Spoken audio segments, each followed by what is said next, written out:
Bonjour à tous. Bon, aujourd'hui on se retrouve encore sur le Jeep Grand Cherokee. Ce coup-ci, on va attaquer un petit peu l'électronique.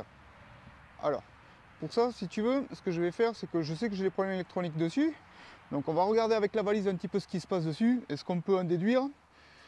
Il n'y aura pas de réparation, mais il va y avoir en même temps une présentation de valise de chez Launch. Donc, je te mettrai tous les liens descriptifs dans le dessous de la vidéo, au moins tu pourras suivre.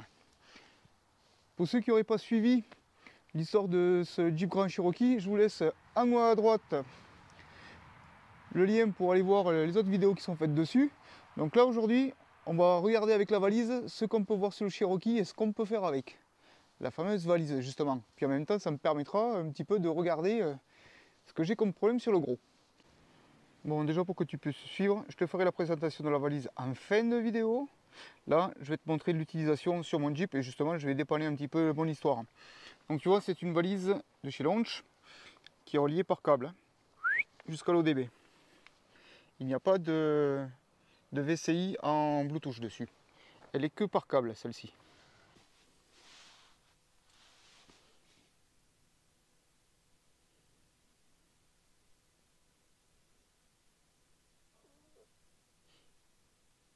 Donc là, moi j'ai un connecteur 16 pins.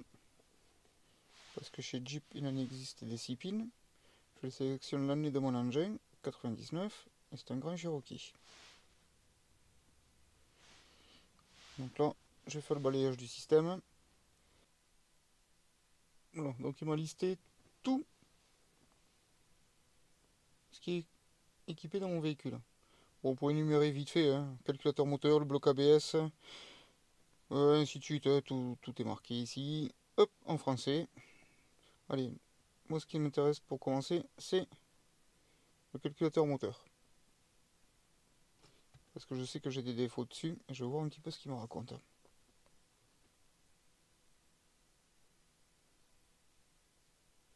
Donc là, on va lire les codes d'erreur qu'il y a dessus. Donc là, j'ai deux codes d'erreur. Donc j'en ai un pour le capteur de pression de contrôle de tension haute et capteur de température de boîte de vitesse tension trop haute. Donc là, les deux codes d'erreur que j'ai, ça correspond à ma boîte à vitesse automatique. Donc ça, je verrai plus tard. Sur le bloc ABS, je sais que j'ai des soucis aussi. Normalement, il y a le... Ouais, c'est ça, le bloc ABS qui fonctionne plus, la pompe. Elle est à changer.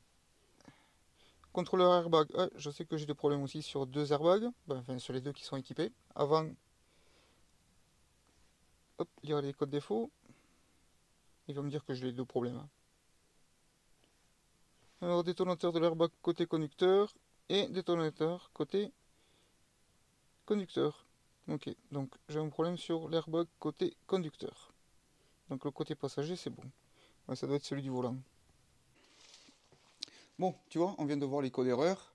C'est ce qui m'intéressait le principal pour déduire de ce que c'est que je vais avoir comme panne. Bon, alors, les plus gros codes d'erreur, si tu veux, que j'ai moi sur mon engin, c'est ceux de la boîte automatique.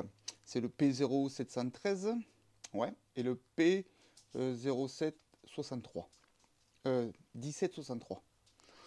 Donc, les deux codes d'erreur de la boîte à vitesse, si tu veux, ce sont des... Alors, c'est ce que je me suis renseigné parce que j'en suis pas encore sûr. J'ai juste regardé un petit peu ce que c'est. Ce seraient les solénoïdes de commande de pression d'huile qui déconnent. Et après, j'ai un capteur de température d'huile qui déconne. Voilà. Donc ça, pour l'instant, ce sont le genre de choses que je ne vais pas faire de suite parce que si tu veux, il faut que j'achète des pièces. Donc avant d'acheter des pièces, déjà, je vais commencer à réparer tout ce que je peux réparer sans acheter de pièces. Par exemple, tu vois, on a vu qu'on avait un code d'erreur sur la pompe ABS. Bah, tu vois, j'ai un bloc de pompe ABS de 3 litres 100 TD. Donc, celui-ci, il fonctionne. Donc, ça me permettra déjà de changer le bloc ABS. Donc, déjà, si on arrive à résoudre le problème du bloc ABS sans dépenser d'argent, eh ben, forcément, je vais continuer à avancer sur les pannes. Donc, après, l'autre panne, c'est celle des airbags.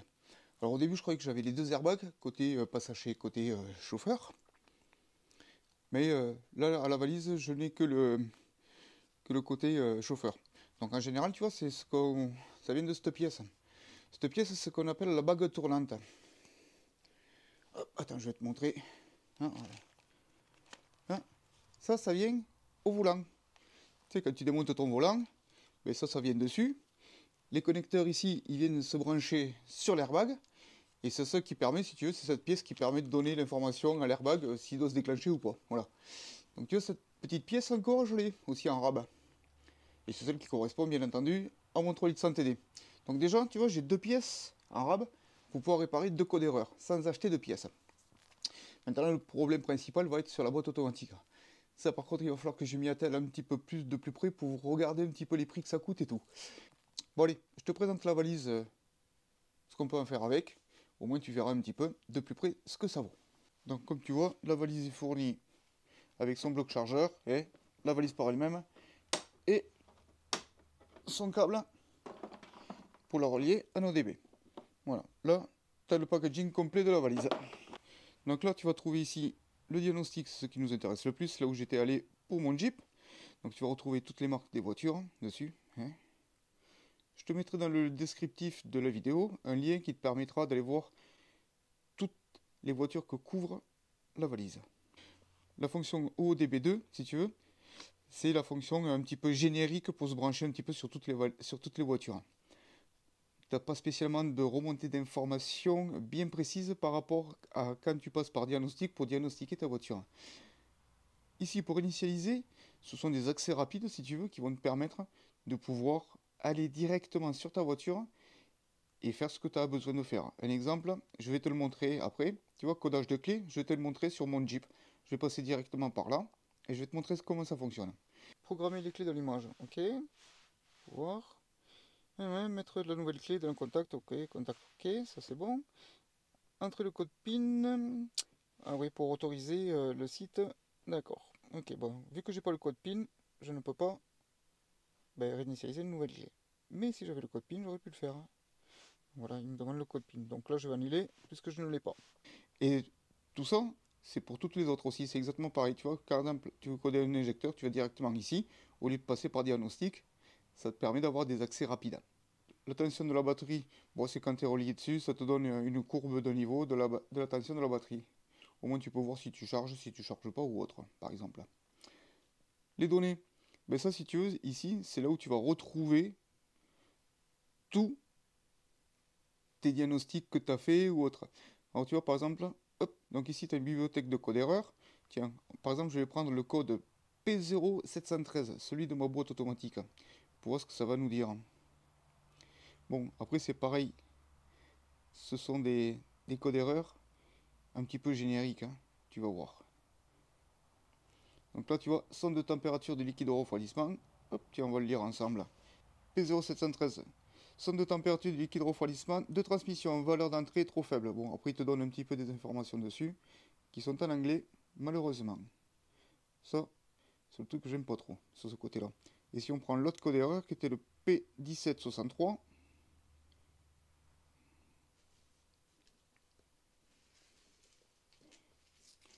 capteur de pression du gouverneur, tension trop haute. Bon, là, tu vois, par contre, ça me dit pas bien grand-chose. Après, dans les rapports de diagnostic, ce sont les rapports que tu as fait toi. Tu vois, par exemple, moi, tout ce que j'ai fait, ça me donnera mes informations dessus. Le centre commercial, si tu veux, tu peux racheter des options supplémentaires pour mettre sur la valise. Tu vois, par exemple, VinFast, ça, je vais te dire à quoi ça sert après. Mais tu vois, celui-là, il faut l'acheter et ça vaut 32 $. VinFast, il sert à ça. Regarde, derrière la valise, tu as un appareil photo avec une petite LED. Donc, si tu veux, tu as vu l'appareil photo. En fin de compte, avec le logiciel VinFast, ça te permet sur les nouvelles voitures, parce que les nouvelles voitures ont un code barre. Donc, en fin de compte, avec l'appareil photo, tu scannes le code barre et ça rentre directement le VIN de la voiture et ça permet à la valise de savoir sur quelle voiture elle est branchée directement. Donc ici, après, c'est les mises à jour. Le petit 1 que tu viens de voir apparaître, c'est pour me dire que j'ai une mise à jour. Ben tiens, sur Opel. Bon, je vais pas la faire parce que Opel Afrique, moi ça m'intéresse pas, puisque ça me prend de la place pour rien ou sinon. Et après, dans les paramètres de la valise par elle-même, tu vois, c'est là où tu vois le petit truc capteur, hop là, capture qui vient ici. Quand tu appuies sur ce bouton, ça te fait une capture d'écran. C'est ici que tu peux pouvoir sélectionner tout ce qui est paramètres de la valise. Hein.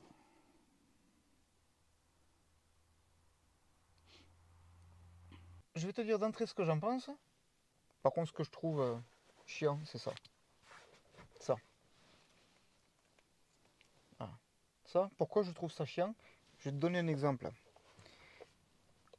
Hop, tu es obligé de le relier. Tu es d'accord avec moi? Et de le relier à l'ODB2. Maintenant, tu veux faire un test d'action sur un relais pour la valise. Tu appuies sur le truc déclencher le relais. Et tu l'as sous la main, normalement. Là, il te faut aller dans la partie habitacle moteur. Tu fais comment avec le pauvre câble de 1 mètre? Je suis désolé, mais pour moi, c'est pas... Enfin, je préfère le mode sans wifi, quoi. Enfin, le mode sans fil, quoi. Au moins, tu peux trimballer ta valise partout, n'importe où, avec toi. Il y a des moments, tu as besoin de prendre la valise avec toi. Et que le VCI reste sur la prise ODB. Et là, avec cette longueur de câble, je suis désolé, je ne peux pas aller jusque dans le capot moteur pour, par exemple, déclencher le ventilo et voir s'il tourne. Je suis obligé de faire déclencher le test, d'aller au compartiment moteur, de regarder si ça se déclenche, de revenir à la valise, et ainsi de suite. Voilà. Donc ça, c'est un des plus gros défauts que je lui trouve, le câble. Par contre, le câble, c'est un petit avantage quand même, c'est que quand c'est relié à l'ODB et à la valise, ça charge la valise en même temps. Donc oui, il y a une partie intéressante aussi. Après, tu vas me dire, on peut mettre des rallonges d'ODB2 pour aller un peu plus loin aussi. Bon, maintenant, les prochaines réparations qu'on va faire sur le Jeep, comme tu as pu voir, j'ai le bloc ABS et j'ai le système airbag. Donc avant de réparer des choses que je vais devoir payer, parce que si tu veux, le but du Jeep, c'est d'essayer de le réparer avec le moins de dépenses possible. Ben, là, on va y attaquer sur les prochaines, le coût de l'ABS et le coût de l'airbag. On va commencer par l'airbag, chose plus simple. Mais après, on fera l'ABS. Et forcément, il faudra purger l'ABS. Je te montrerai avec la valise aussi comment on purge le bloc ABS et ainsi de suite, puisqu'il y a les fonctions qui sont dessus. Bon, bah écoute, je te remercie d'avoir suivi, puis je te dis à la prochaine.